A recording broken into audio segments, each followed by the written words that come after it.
Welcome back to Wine and Dine, the show about great food, great wine, and entertaining. I'm your host, Mark DeWolf. And in today's tasty edition brought to you by the Saltwire Network, we're going to talk about how to make a three-course meal for four for $50. Think it's not possible?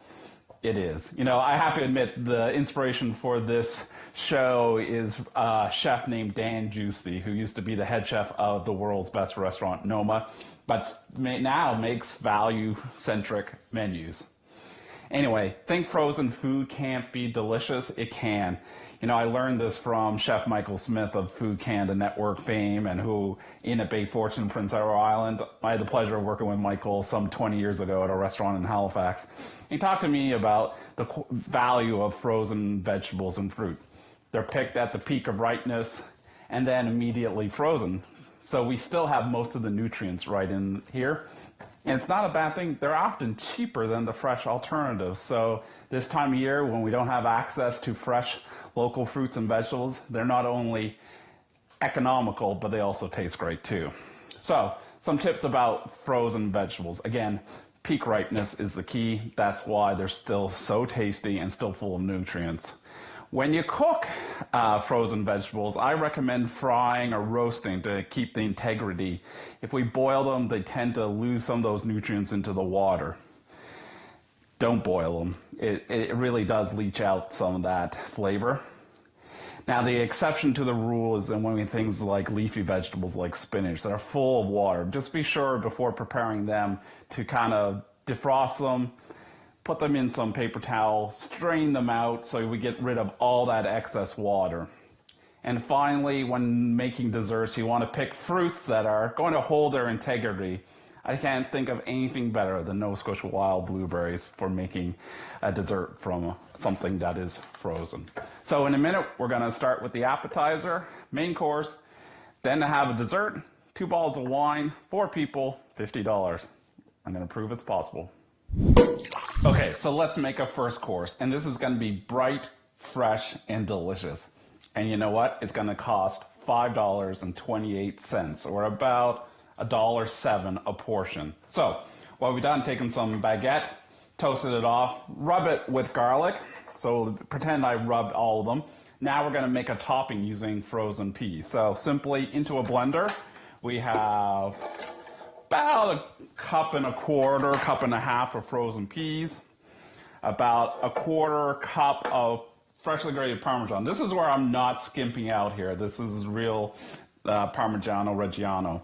Then a clove of garlic, a little lemon zest. Then add some freshness and vibrancy.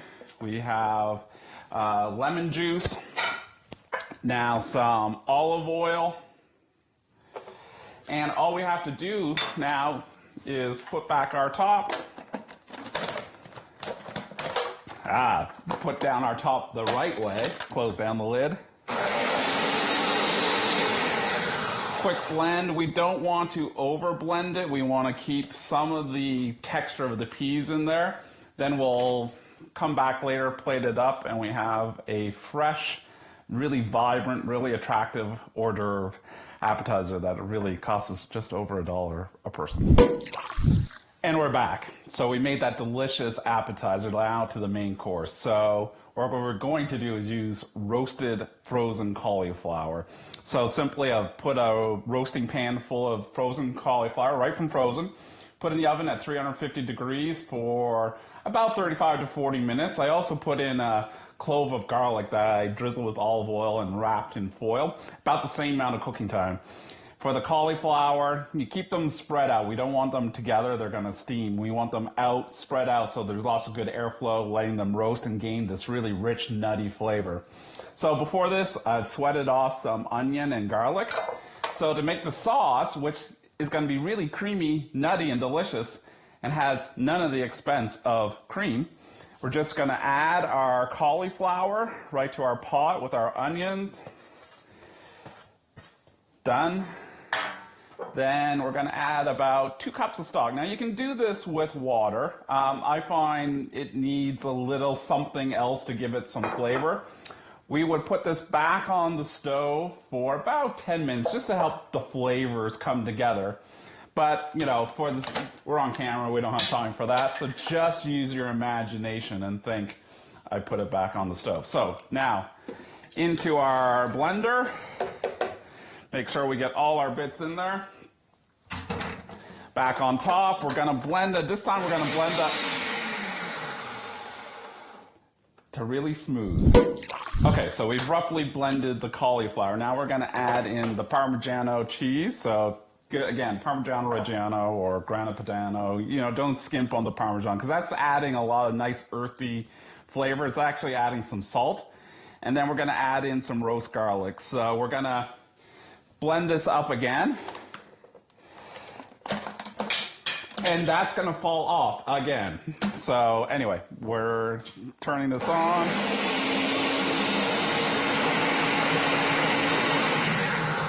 So now we have a really rich, creamy sauce. We're going to then take over a bowl of just cooked linguine. You know, this is, you know, decent store-bought dried linguine, but you know, our portion costs about $1. So perfect. So now we're just gonna add in our sauce.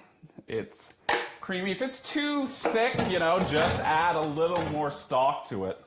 So, and now we're just gonna toss this up. You know, it's gonna be really rich, you know. And then to finish it off, either you can just do it family style like I'm doing, or you could individually plate it. But I'm just going to top it up with some frozen broccoli that I've just sauteed for 5 minutes. Last couple minutes, I add some diced chicken that I roasted with the cauliflower. Add that on top. You know, if you got some more Parmesan, add that. And then you have a nice family style, but fairly gourmet pasta dish for a dinner party, and really it costs you next to nothing to make. Okay, so now we're gonna make some dessert. So this is really sticking to a classic blueberry crumble. We have some frozen blueberries, about a pound. I mean, the bags come in 600 gram sizes. That's a little more than a pound. Add it all if you want. We added sugar, a few tablespoons of cornstarch.